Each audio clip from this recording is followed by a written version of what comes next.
Hi there, and welcome back to SciBurst, a podcast about science, popular culture, and entertainment. We're your hosts, Ella and Isabel, two science, communication, and sci-fi nerds, steering this spaceship into the multiverse of science fun. Today's episode, Mysteries and Puzzles, the art and or science of? So we're going to be focusing on murder mysteries, their popularity, and why they are so incredibly similar to something we know, love, and hold very dear. Science. Yes. And as always, we are going to start by jumping into some recommendations. And before that, it's really important that we acknowledge that this episode of SciBurst is being recorded on Ngunnawal and Ngambri country. Indigenous Australians are the first scientists and artists, and we'd like to pay our respects to their elders past, present, emerging, and future. So here we go, recommendation time. Welcome back to Culture Snap. Yeah. Isabel, what are you recommending today? Yeah, so in line with the sort of mystery puzzles theme, I wanted to recommend an escape room. I love them. They're so good. I've done like a whole bunch now. I haven't done enough, I don't think. Oh, me either. No. I would do one every week if I could. Oh my God, maybe we should. Ooh. 52 escape rooms a year? Oh my God, that Whoa. sounds like fun. So you can do them in person, and it's you go with a group and then you enter a room and there's a whole bunch of like puzzles that you solve to sort of get into the next room, and there's usually a time limit and a storyline associated with them. So much fun, and they're so creative a lot of the time as well. Yeah. I've done like a magician themed one. I've done a ghosty themed Ghosties. one. Yeah. But you can also do them virtually. Which I didn't know until you said. Yeah, so you can, there's heaps of sort of escape room apps that you can download, some which are really, really good. You do have to pay for them, but there are also free ones too. If you just type in escape room on the App Store, you'll be able to find something. My favorite ones are the Room series. Oh, I have that. I have the first one on Switch. It's so good. I've played all of them. Highly recommend. That one does cost money though. Worth it. But it's so worth it. It's worth it. And it's not very much money for the amount of entertainment you get out of it. Yeah, that's true. Less than a cinema ticket, probably more time you spend playing the game. Yeah, for sure. What's your recommendation, Ella? Okay, so totally not on theme for me this week. Doesn't matter. Is this book called Landmarks by Robert Macfarlane. And I've been reading it over the last few months. It's nonfiction, so really easy to pick up, put down. But it is such a beautifully written book that is almost like a storyteller's glossary to archaic and out-of-use language that describes nature. And it is, specifically of a British and European influence. So it's super interesting, hearing as someone who's grown up and lived in Australia for a long, long time, all these words to describe bogs and marshland, and I'm currently reading the water chapter, so that's why a lot of this is coming to mind. Ooh. Yeah, about environments I'm unfamiliar with, but hearing about them for the first time with this archaic and out-of-use language is super fun. Yeah, sounds kind of psycho-y. It is kind of psycho-y. The author describes, having specific words to talk about specific things as word magic. And it comes in and out of lots of chats and conversations about if you give something a name, it gives it more of a personality, more meaning. Power of language. Which is interesting that you brought up the SciComm point, because there I think is an argument to say that having specific words for specific things is very similar to jargon. Yep, indeed. We use all the time in the academic and scientific worlds. But I would say this language doesn't fall under the category of jargon because it used to be common language and it used to be for everyone. And it's just the author describes it as we used to have 20 words to describe lots of different things that also had an umbrella term. And now we just use the umbrella term. But all of the language was for common use, and it's kind of like a love letter to heartfelt descriptions and connections and meaning with nature. And I haven't finished it yet, so I really hope the book continues being this good. But it kind of has a chapter and then a few pages of glossaries of words to describe what you've spoken about in that chapter. It sounds like it's something that's actually quite easy to read or just sit down and like read a chapter of as well, right? Because it's a combination of just like a glossary list and some like analysis or something, I'm guessing. Yeah, it's kind of just like stories about like how some of these words were found and kept alive throughout the years. The author's own kind of like journeys through land. Reflections, which is really cool. I first started reading this while camping actually, and it's a perfect book to read outside. Oh, that's so is. A really, really perfect book to read outside. So highly recommend this. Yeah, Landmarks by Robert McFarland. They were pretty good recommendations, I think. I think they were. So I did say mine was unrelated to today, and yours was related. But what are we talking about again? Mysteries. So good. The suspense, the anticipation. Yeah. I love a good mystery. Oh, so do I. I've recently fallen into, I guess like an actual like relationship with mystery novels and movies and stories, I think is kind of what it comes down to. And there's been so much of them recently. We had Glass Onion at the end of last year, start of this year. Yeah, and Knives Out before that. Which was huge, and I think that had a massive impact on the movie industry. Yeah. Yeah. And there was a whole bunch of like Agatha Christie adaptations recently as well. Yeah, Death on the Nile just came out. I actually read my first Agatha Christie last year. Oh, yeah, don't think I've ever read an Agatha Christie. Honestly, it was so good. I'm so excited to read more. And I'm currently reading The Thursday Murder Club. Oh, yes. We were just talking about this before recording. Yeah, I didn't realize I didn't realize it was a murder mystery, but I like just bought it with me because it's the book that I'm reading right now. And I was like, oh, this is on theme. Yeah. Well, we had a funny moment where it's written by Richard Osman. Yeah. Who's a TV presenter. Because I was like, I saw the name and I was like, oh, I recognize that name. Is that the guy who does Pointless? Yeah, sure is. So we're talking about mysteries today, and kind of like, unlike Everything Everywhere All at Once, and we were talking about, like that popularity, this is a really, really ongoing, deep popularity. It hasn't come out of nowhere. We've always loved murder mysteries. We've always loved, I'd say even just like mysteries without the murder too. Yeah. And like puzzle solving and like logic riddles almost. My favorite things to do. Solve puzzles, solve problems. Yeah, and it kind of dates all the way back to Agatha Christie, even Sherlock Holmes, classic detective fiction. And something really interesting about them is that a lot of them also relate to scientists and science, either as characters or even the authors themselves. Yeah. So I found out that Arthur Conan Doyle, who wrote Sherlock Holmes, was actually a physician. Which I didn't know, and I've like read and seen so many Sherlock adaptations. Yeah, and so he drew from his medical teachings and scientists he met and like cutting edge scientific discoveries to write his Sherlock Holmes stories. Which is so cool. Yeah. Fiction based on science. Love, love, love. Good interactions there. Yeah. And with his medical training, he believed that it fostered a really healthy skepticism as well. And the reliance on facts, which creates this really good foundation for all thought, including writing mystery novels.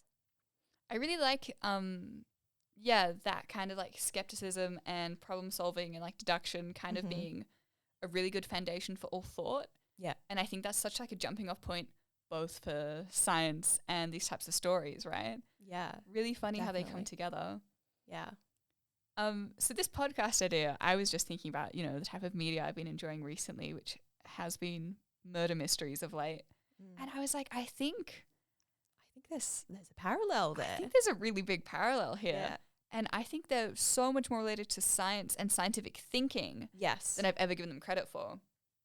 And Isabel and I were having kind of like a little bit of a brain dead moment. Like we needed food. We were like, it was lunchtime and we were doing pod planning and it was kind of going nowhere. And I just had this this idea, and I was like, that is so fresh. And the more we thought about it, the more it made sense. And like everything we brought up, we're like, whoa. So I think today we're just going to share this light bulb kind of moment with you all and how we've made all these connections. But we also found that we're super not the first to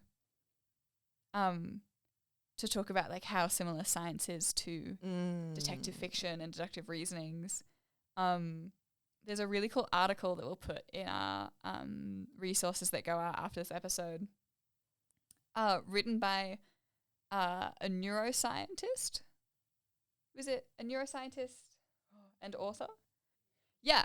So the article is called "Why Murder Mysteries Are a Lot Like Science, According to a Neuroscientist and Novelist." Ooh. Which is really cool because I love that blend of art and science. Yes. Like neuroscientist, also a novelist, the art of writing, the art of planning a murder. Those are ideas that we like throw around a lot. But it is murder mysteries and detective fiction so similar to scientific thinking. Yes. And I think that's really cool. Like it's not just that it relies on like,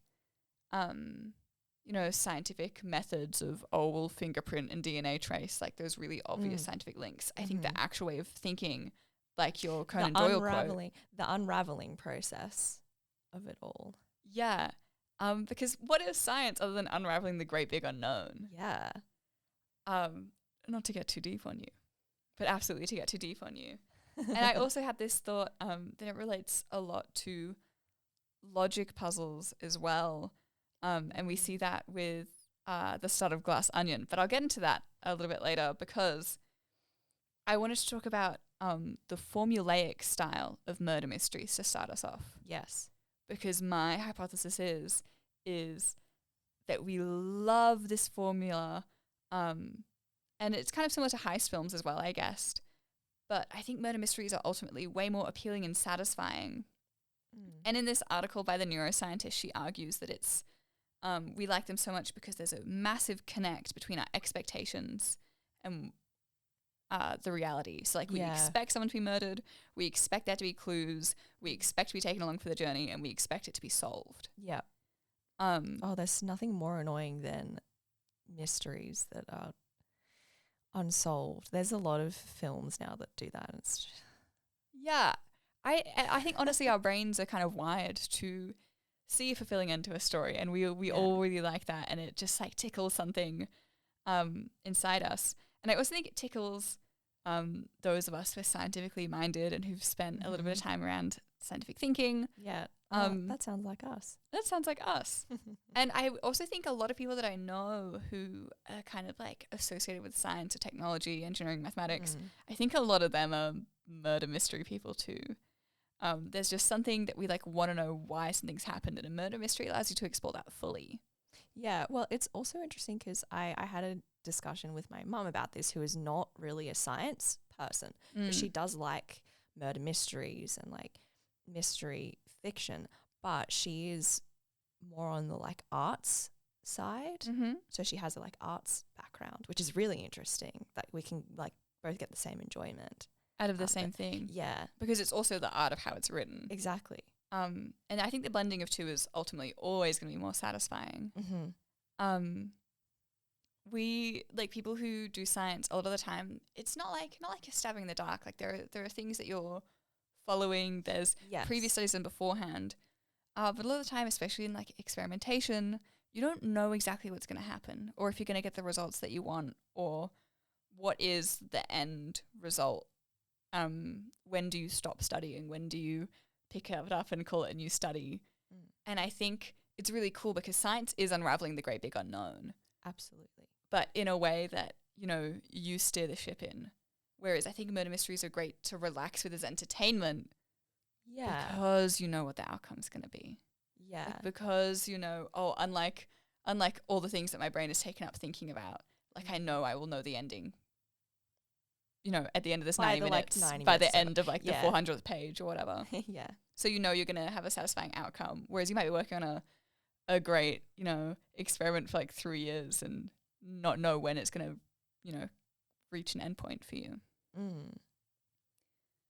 But we were having a chat earlier and I was like, Isabel, Do you remember writing like the lab report structure? Ella was like, what's the report structure? Yeah. And you looked a bit confused, which I think is really fair because we were talking about murder mysteries. But I've made some connections and I am very excited by these. So, lab reports, a lot of people did them in high school. If you didn't, I'm going to talk you through how they're structured, and it's always like this. Like, you know, scientific thinking, it's rigorous. How you write is very structured, planned out beforehand, logical, reasoned, methodic. Yep. So we start with the title, and then we go to an abstract, followed by a hypothesis, followed by aim, then methods, then results, then discussion and conclusion. And I think these are really closely related to a murder mystery. I love this. This is a hot take Plot from Ella. formula. This is a hot take. Yes. Welcome to Hot Take with Ella and Isabel. I'm so excited. So the title of a lab report or a scientific report, it's meant to draw you in. Yeah. Isn't a title of a murder mystery too? Okay, this is a bit of a tenuous link, but it gets stronger. Trust me. You often include keywords that refer to the study that that get unfurled further as you go down because you explain more about the context. You know, you say how you've studied it, why you've studied it, a whole bunch of things. In the recent film Glass Onion, the title itself is a metaphor used within the film. Yeah. That relates to a structure that at the end is kind of really just a whole load of like bedazzled nonsense. But you don't know until, like, you know the title and it's a striking title, but you don't know until you've, you know, experienced the story really why it's called that. So then we move on to the abstract. And in a lab report, this is, you know, the first sentences that you read that tell you about what you're about to read, and why it's important, why it matters. It's like a little blurb. It's like a little blurb. It's like setting the scene, saying why does it matter. In a movie, this could be giving context to the characters. Yeah. And sometimes that's extrapolated into a background in scientific research, depending on like what level you're at. I know in high school they often like provide the background for you, like all the information. And then you just fill in the rest as you go because, you know, taking some shortcuts, learning the structure without doing a whole bunch of the research beforehand too. And I think murder mystery is the same because you don't have to have read all the other murder mysteries to know like how this character relates to that, or that this detective is actually a spin-off or spoof of Poirot from Agatha Christie series. So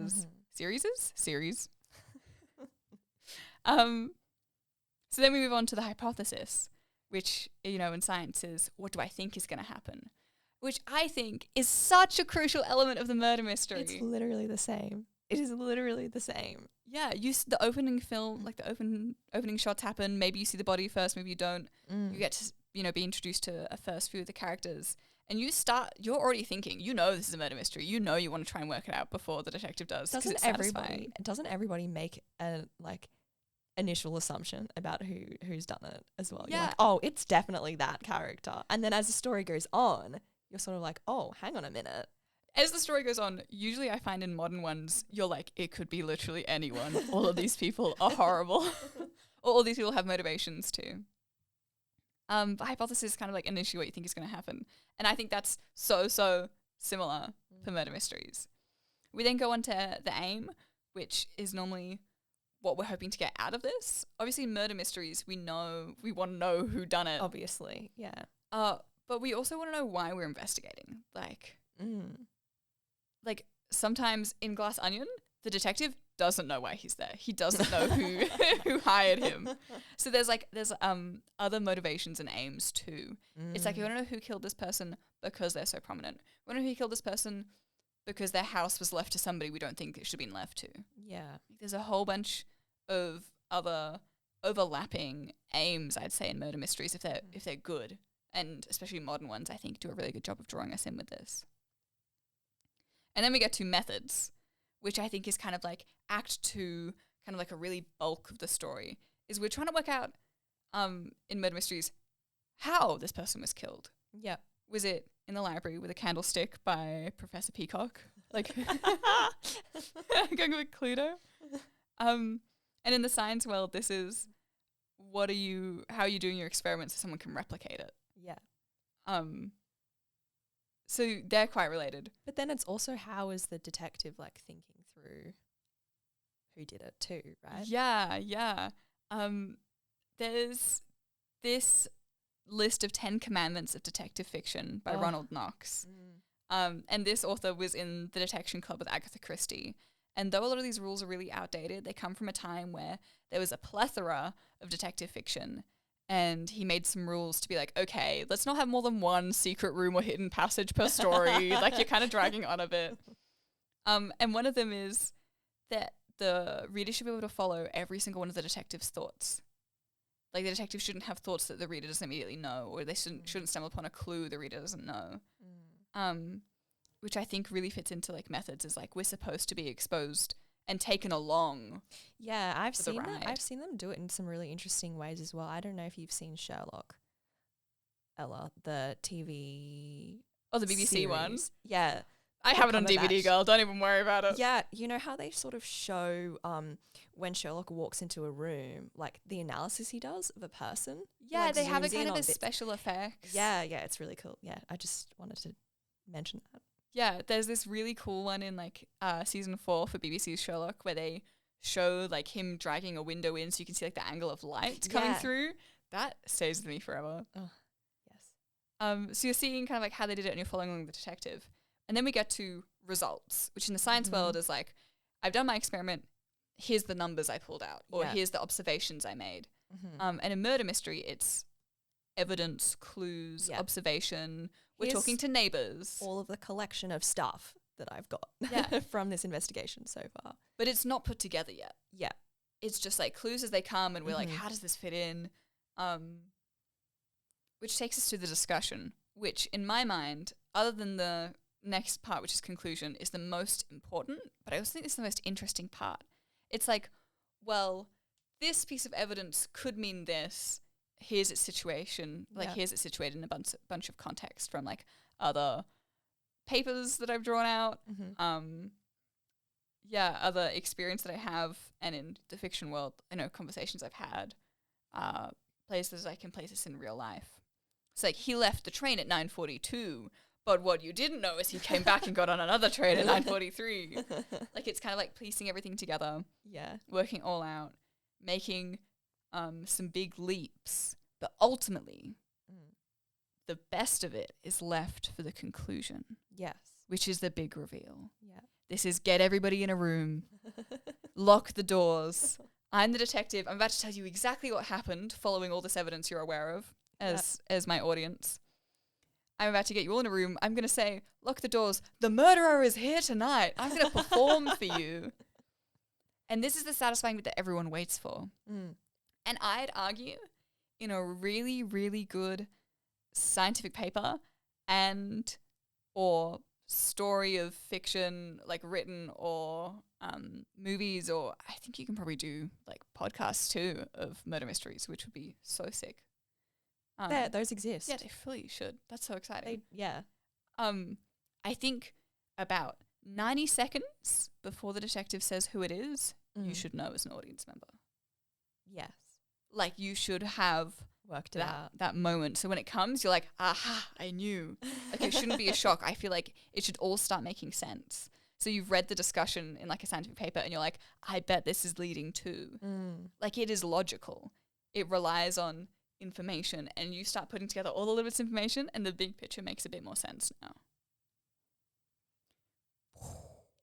So good. Oh. I'm so happy we came in to discuss this episode earlier. Otherwise, that would not have featured at all. Yeah. And that's like, I'm so hyped for this. This is peak. I will never. That was so deliver good, more than Ella. this. That was your own little performance just then too. That was amazing. Me as the detective locking the doors.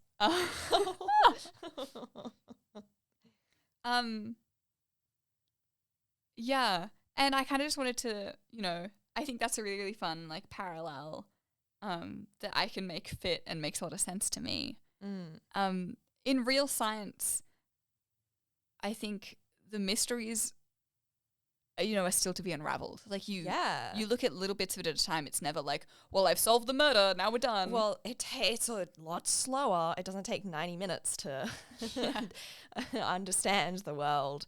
So yeah, I think the big questions in science are effectively mysteries themselves. So consciousness, dark matter, how did life begin? Are we alone in the universe? Yeah.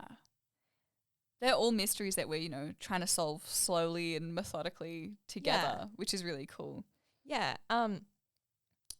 But one difference, I guess, between modern science and these mystery fiction is that modern science tends to be very collaborative, whereas the fiction usually portrays the lone scientist or lone detective who does everything. Which is such a myth, right? Yeah, that's not how it works. But in terms of storytelling, we do love it. Yeah. So Ella and I came to the conclusion that maybe it's more fulfilling or satisfying for us to see that in a short form content. And I think the short form is really important. It's because we like a closed story. We want to leave the cinema and have closure. We want to finish the book and be like, job done. Yeah, exactly. But science is not like that. No. No. What were we saying? How long do you think it takes to unravel a scientific mystery, quote unquote? Even just a small one. 2,000 study hours is what we guessed, right? Yeah. 2,000, it's probably even more than that. 2,000 study hours versus short form content of 200 minutes. Yeah, or a couple movie. hours of reading. Or a few hours of reading. If you sit down with I don't know, I'm kind of a fast reader, but I feel if you sit down with a detective book, I could finish it in an afternoon / early evening.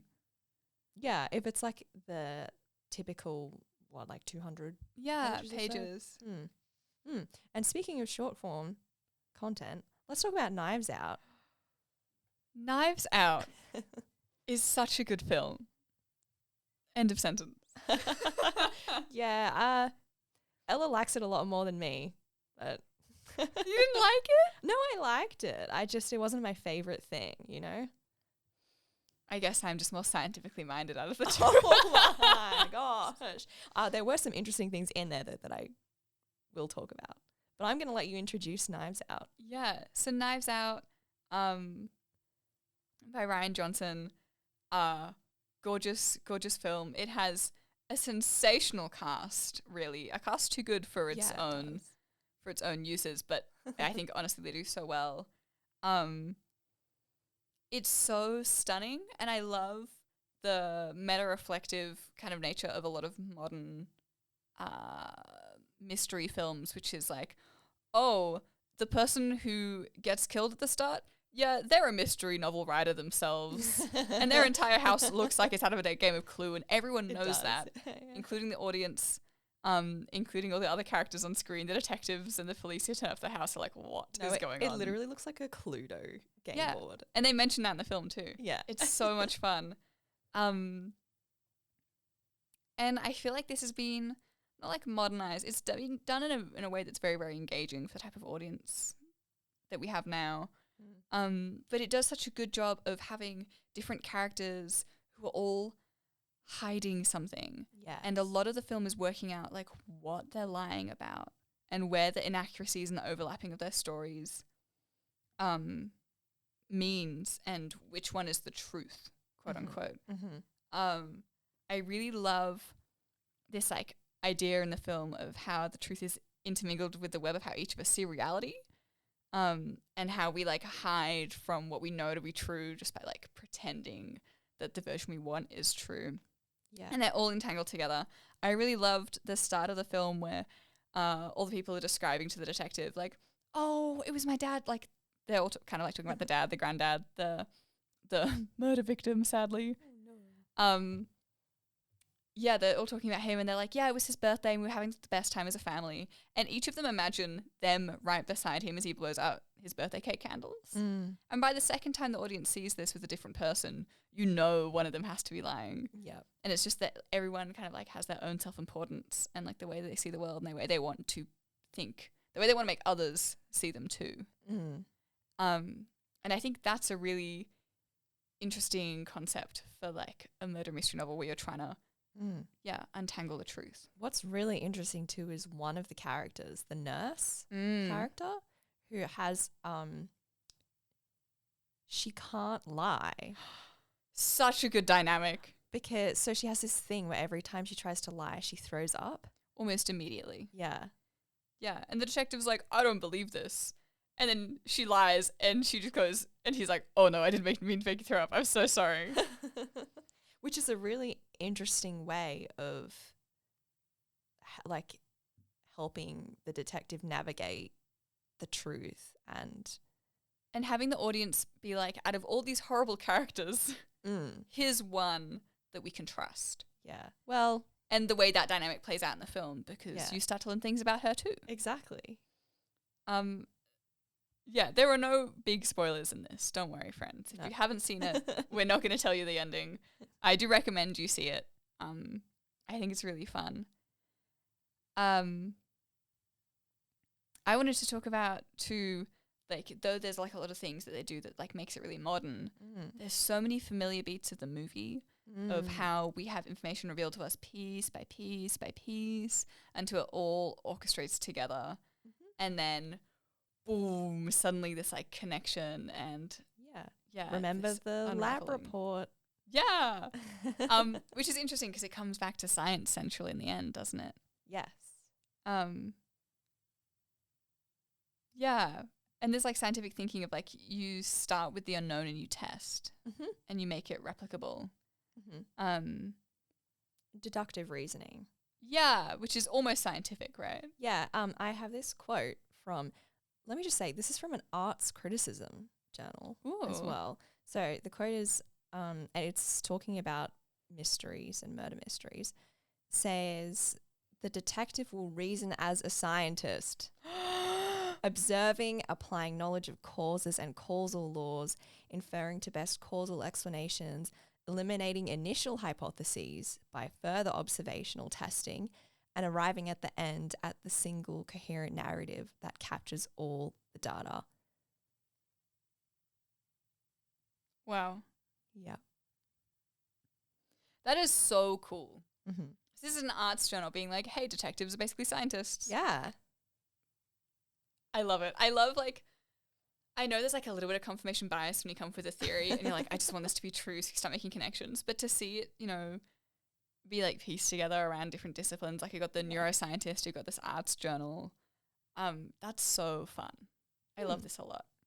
And do we think that that's what the detective is doing in Knives Out? Whatever his name is, I can't pronounce it. Benoit Blanc. Yeah. Which I'm pretty sure is supposed to be like a throwaway to Agatha Christie's Poirot. I'm pretty sure, yeah. Yeah. He says something really interesting in Knives Out. Yes. Yeah. This quote as well, about like halfway through where he's talking to that nurse character and he's explaining sort of his method of how he comes to a conclusion, solving a mystery. He says, my method, I observe the facts without biases of the head or heart. I determine the arc's path, stroll leisurely to its terminus, and the truth falls at my feet. That sounds a bit like science. Hello. Yeah, I think it's really interesting, this thing of like without biases. Especially as the detective is often like, if it's like a family murder or like a small town, like if you've got an outside character coming in, they're often a lot more separate. Their like heart isn't like being tugged emotionally like one way or another. Like they don't have all the context, which is in part what they're trying to find out, but only the important stuff. Yeah. They're not like, oh, I grew up with Abby. Abby would never do this. They're like, I don't trust Abby. Who is she? Yeah. And when he said that, it gave me this thought, and let's go back to Sherlock Holmes for a minute as well. He's actually been described by some people as a personification of rationality. Whoa. And so my brain went, are fictional detectives a personification of scientific thinking? Like 100%. Yes, I think so. Yeah, if scientific thinking was to be represented as a character, I think it would be detectives. Yeah. It wouldn't be the lone scientist. I think that's incredible, because I think that suddenly made science seem like exciting as well. Yeah. To people who may not think it is. I wonder how many other people have come to this conclusion in their own time, that like murder mysteries is like science. And I wonder how many of them are science people and how many of them wouldn't classify themselves as science people. Yeah. Yeah. I get very excited, and I think people do too, about this like idea of like the cognitive puzzle. Oh, same. Which like we're using the scientific thinking and this personification of rationality to unravel. And I think we love the final reveal of when it all comes together. It's very formulaic. And I had this thought that it was kind of like science is our way of trying to understand our world that is so chaotic, but we're trying to understand it in a way that our tiny human brains can understand. Yeah, it's like it's a puzzle to solve in itself. Absolutely. Which is really interesting because the not sequel to Knives Out called Glass Onion, that movie starts with all kind of like the main characters receiving this puzzle logic box. So you've already got this murder mystery film, and it starts with all the characters having to solve a physical puzzle to get an invite to go to the island to compete in the, like to have the murder mystery party. And it's like the amount of problem solving skills and logical reasoning that has to be applied to that. Yeah. And that's shown to us in like the first 10, 15 minutes of the film. So the director there is saying like these skills are important. These are crucial to these characters, crucial to the movie. I'm showing it to you first for a reason. And that really, really got my brain ticking. That was one of the first connections I made with this topic. I didn't think about it that way. It's like, yeah. It's really, really cool. I love that sort of a film. I just want one of those physical puzzle boxes. But I also feel like going back to like scientific people, I think enjoying murder mysteries, I feel like it was always kind of like a maths-oriented kid who was the Rubik's brick or the Rubik's Cube kid in your class. Yeah, I think that's a reasonable. Yeah, well, it was all throughout like my primary school and high school experience, I think.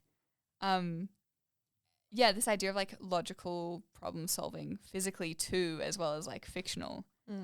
I do think they're interconnected. Yeah, I just think they're so entangled. Scientific thinking and all forms of like logic, puzzle solving, problem solving, different ways of thinking, really. Yeah. But maybe it also like isn't that scientific. Maybe it's just like problem solving that I think we always classify as like a science skill. But if you think about anything deeply, you can problem solve. Like any university degree teaches you problem solving in a different way. We often attribute it to like STEM, but law, business, absolutely, economics, yeah, like graphic design, glass making, ceramics, like that's all different ways you can problem solve too, or things you can apply problem solving to. Yeah, it's just different kinds of problem solving. Yeah, so maybe it's like, going back to like our title, like the art and or science of, I think there's grays because I think it does lean to and. But it does seem to lean more into like in our collective cultural zeitgeist, this scientific way of thinking. Including lesson plans, ? Isabel? Yeah, so I want to talk more about murder mysteries and science communication. I love science communication. Yes, please. Yeah, so some teachers, both in schools and universities, use murder mysteries for lessons. I love that so to much. Teach, I love this too. Basically, to teach things like the scientific method and critical thinking in a really engaging, fun way. Because you got the story telling you why you have to complete the science, right? Yes, so exactly. And I wanted to also talk about how murder mysteries facilitate an intellectual game between the author and the reader, or the director and the viewer, which already treats you as intelligent. And then to me, it becomes not so much about the answer, but the process of interpreting, the process of critical thinking and problem solving. Wait, that's so cool. Yeah. So, and that process, of course, requires attention to detail, inferential ability, evidence-based reasoning, memory, and imagination, which are all key components of science and science methods. That's so cool. Yeah. Plus red herrings. Okay. Red herrings, I think, are so far the one thing that don't really fit into like our current understanding of, like, it's all methodical, laid out for you. We like how it's, you know, step by step to conclusion. Yeah. Yeah, so I think red herrings are little or misleading clues are a bit like navigating scientific misinformation, conspiracy theories, that sort of thing. Because it on the surface level it sounds plausible, tempting to believe, but then when you really think about it and dig deep, it's actually misleading. And so I think in an inviting, entertaining, fun way, murder mysteries are helping navigate those things or how to be on guard for it. Yeah, so it's teaching you to, like, look for the accuracies even when there are inaccuracies presented alongside it. Yeah. Super cool. I love that. Yeah, nice. Just another reason to love murder mysteries. So then, does this also make science and scientific thinking seem appealing, thrilling, exciting, rather than dry and boring? I'd say absolutely. By right? engaging with it in this like sort of format. we view it as entertainment. Yeah, exactly. And so that art criticism journal I talked about earlier, this is another quote from it that I wanted to read, which says, mystery fiction affirms the power of reason, symbolizing the knowability and law-like nature of the world, the existence of hard facts, and the power of scientific reasoning or inductive inference. Ubiquitous in mental life, but clearly exhibited here. Listen to this part. It bridges the gap between obscure scientific method and the layman, showing that the former can serve moral purpose. Okay, hello, science communication. Hi. SciComm has entered the chat. SciComm has entered the chat. You know what? She's here to stay. And she's all about getting obscure scientific reasonings, methods, theories to be understandable. Yeah. To people who, you know, might just like to know and aren't, like, trained in knowing. But would like to. And that's so much fun. I love this so much. That's so sick. Yeah. And then I also wanted to touch on the forensics thing because I think yes, please do. that deserves its own episode. Absolutely does. Absolutely. But I just touch on it here. Something called the CSI effect, which you might have heard of, which is the exaggerated portrayal of forensic science in fictional crime TV or books. And then this idea sort of feeds back into pop culture because a lot of people are obsessed with true crime as well, which then results in this sort of romanticized view of forensics and criminology. It gets people excited about it. But it kind of goes off on its own path, really, doesn't it? Yeah, exactly. Yeah, it's interesting how much that's, like, referred to in a lot of popular fiction as well. Of, like, I saw that on TV. Like, even the CSI effect is kind of mentioned. But we should save that for a different space and time. That's all I'm going to say about that. I did, like, want to briefly touch on too, with, like, real life detectives and forensics and science. We, you know, if we preserve specimens from actual mysteries, as science progresses, we can learn more about everything from cold cases to just unraveling mysteries of, like, preserved aquatic specimens. Yeah. And we get, like, more precise information about mummies. Like, I recently went to the Sydney Museum and they did an MRI scan for better information on who the mummy was. So you could know more about them, their bone structure, without unraveling it all. And also the date span, which, you know, when the mummy arrived in Australia was not something we had the technology to do. So I love this idea of putting together puzzle pieces as time develops. Which is a very science thing. Very science thing. But it's also the antithesis of why, you know, this quick, short form mystery structure. Like this, we're talking about things that happen over like decades. Yeah. Yeah, hundreds of years, even if you say that, like, the mummy being wrapped up was the start of it. And that is kind of like one key difference, I think, is that in the real world, timelines get blown up a lot. And that's why for entertainment, I think we turn to the murder mysteries as fiction because we still want that logical problem solving aspect. Yeah. So it's a similar process. It's just longer in real life. Yeah. And I think it'd be really cool if we like in wrapping up this topic, come back to mysteries and puzzles being both an art and a science. I think we've spoken about a lot of different elements today of, the art of like writing fiction and the authors, but also the science that it's based on and the thinking and the logic they both come back and rely on. Yeah. Yeah, I'd argue murder mysteries, both an art and a science. Absolutely. Both art and puzzles. Yeah. So we come, as we always do here, to our individual sections. Yes. I hope you're enjoying the logical structure flow of our episode structure. Is this like a murder mystery logic puzzle to you? No. I wanted to chat a bit about X-Men First Class, as always. Yeah. And talk about movie plots and how they're specifically designed to unravel for you, the viewer, to see and to come to at the end, this conclusion. And I think in X-Men First Class, or in X-Men, it's who is really the bad guy. And as much as we have like a satisfying resolution at the end of X-Men First Class about who we trust and who we don't trust in this moment, I think it's kind of like a white and black surface level.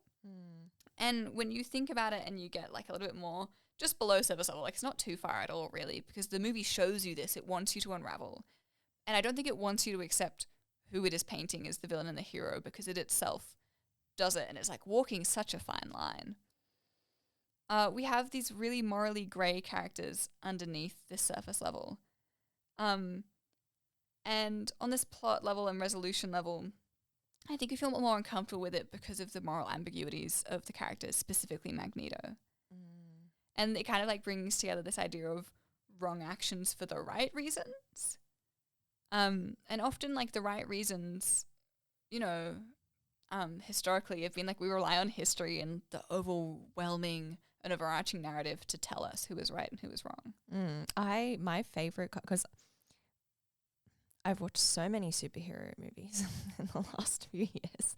My favorite kinds are the ones that actually have complex villains as well as complex heroes. Like you want to be able to understand your villain to a point. Exactly. I don't think any villain sets off to be doomed. Yeah.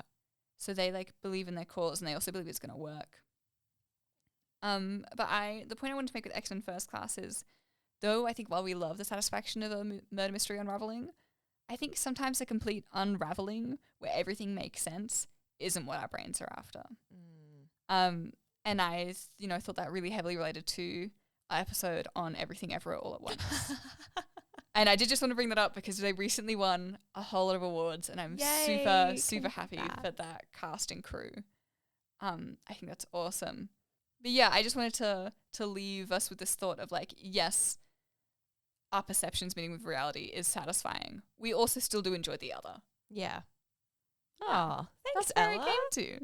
Thank you. Isabel, I see you have a lot of notes for your bit. Yeah. Yes. There was an original idea I had, but I'm going to save that for when we talk about horror potentially in October. Oh my goodness. That was a slight leak. So instead, I wanted to talk about justice and whether murder mysteries in pop culture, whether that's fiction or true crime, help or hinder individuals, groups, and the judicial system because of the way it's being portrayed.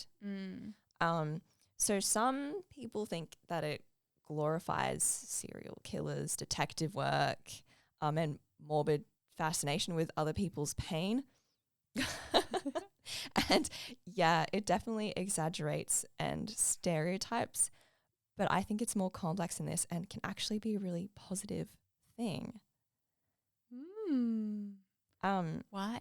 So there's two main ways. The first one is because most mystery fiction and true crime media, meaning podcasts, shows, movies, focuses on cases that have been solved and showing justice served for wrongdoing.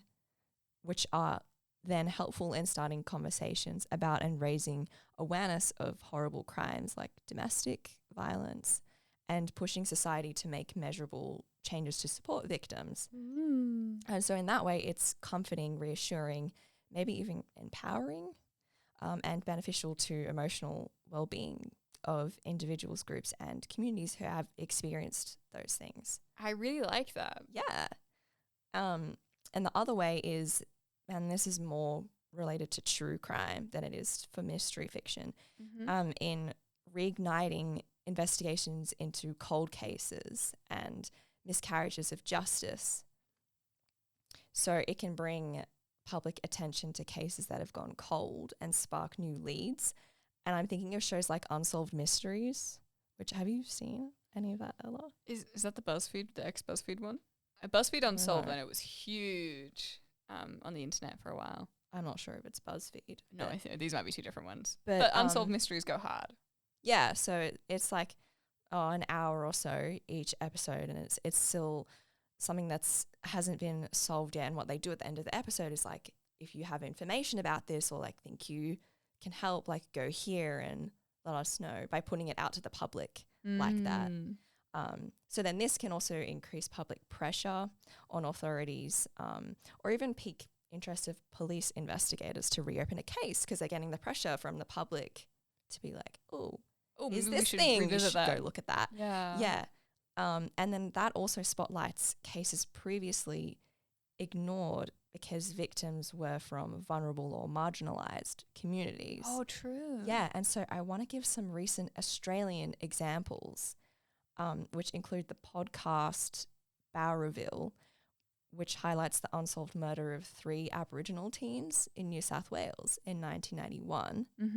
And then another podcast, Bondi Badlands, which investigates the murders and disappearances of gay men at Bondi Beach in the 80s and 90s. Whoa. Power of pop culture, everybody. Absolutely. Whoa. Yeah. That's like really cool and also like a lot to think about. Oh, yeah. I know. I just dumped a whole bunch of thoughts there for everybody to ponder. Well, I guess it's kind of the point about individual sections, right? Oh, Like, yes. Here's some more to think about if the actual episode wasn't enough for you. So that's it from us today on this episode. Questions for you, our gorgeous audience. If you're into mystery fiction, we really want to know, are you also into science and or science fiction? Do you see any other parallels between science and murder mysteries that we've missed? Or maybe major differences? Yeah, let us know. I'd be super interested to find out. You can hit us up on any of our socials at sci_burst. Stay nerdy, and we'll see you next time. We will. Goodbye, friends. Thank you to ANU CPAS for their support and access to their podcast studio.